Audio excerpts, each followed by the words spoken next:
Finding Frequency, Take 2. My name is Van der Pugert and this is Finding Frequency.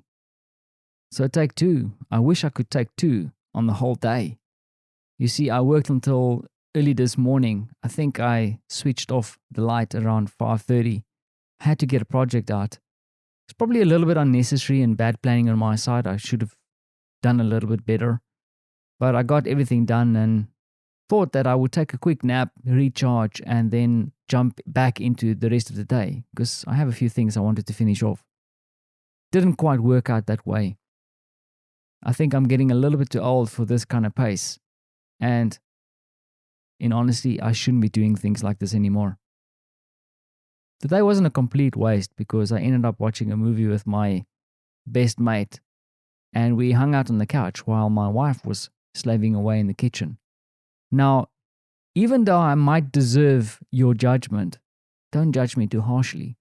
Because you see, one thing I haven't spoken about at all, and maybe I should mention it in this episode, just to be keeping consistency with documenting my life, is that Marta wasn't slaving away looking after her 2 lazy homeboys.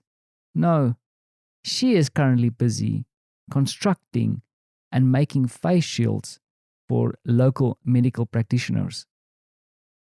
Now, this is such a Marta thing to do, and probably one of the biggest reasons that I got married to this lovely lady, because she is always selfless and always doing things like this, even though sometimes her husband observes her with one eyebrow slightly raised. Now, I must admit, initially I thought, Marta, why are you doing this? We have so much other things to do. And you must remember, Marta's doing all this while still maintaining a full-time job and taking care of us. So yesterday, Marta published a note on a local social media platform and mentioned that she's constructing these face shields and that she has a few available already.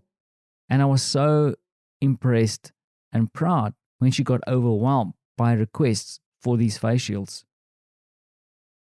Now, I also have to share a little bit of a tongue-in-cheek anecdote about something that is, for me, and I promised I won't do things like this, very atypical Polish. Sorry, my Polish listeners, I have to say this. We started responding to some of the requests and finding out more.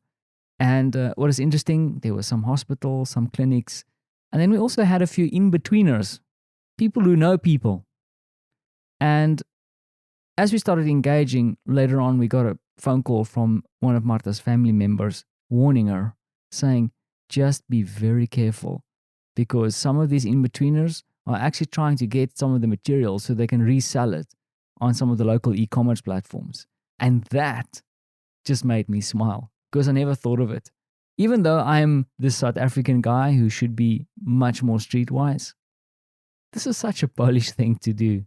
I remember when this whole mess started, how flooded the local e-commerce platform was with surgical masks, gloves. It was just going at like crazy prices as people flocked to try and buy them. You see, the one thing I appreciated about my host country and a lot of the people that has become part of my life is that they are super entrepreneurial.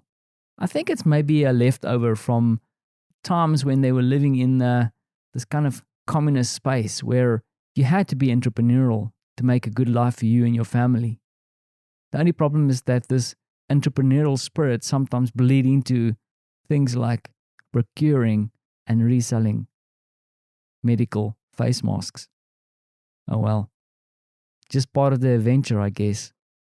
But that doesn't detract from the great work my wife's doing and how super proud I am of her doing this. I did mention one thing to her today though, and I don't know if I was entirely right saying that, but I discourage her from using one of these middlemen. Of course, it's probably not entirely fair because not everybody is trying to pull a fast one. But also deep down, I want Marta to feel the satisfaction of being able to deliver what she's done and created to the people who need it. Now, I don't think Marta wants a pat on the back, but I think when you do things like this, you want to see that your small contribution does make a little difference. Not that I think that she believes that she's owed any of that, But I don't know if I'm making sense. I kind of feel like if you see your efforts come to fruition and that you're actually making a real difference, it just motivates you and gets you to do even more. And I really wish for Marta to see the appreciation and feel that she's making an impact. Because sometimes the two grumpy bums that she has to cohabitate with in this little small apartment, I don't think she always gets the gratitude that she deserves. Now, with me saying that, I know, I should be working on it a little bit harder. I promise I will. But only if you agree to do the same.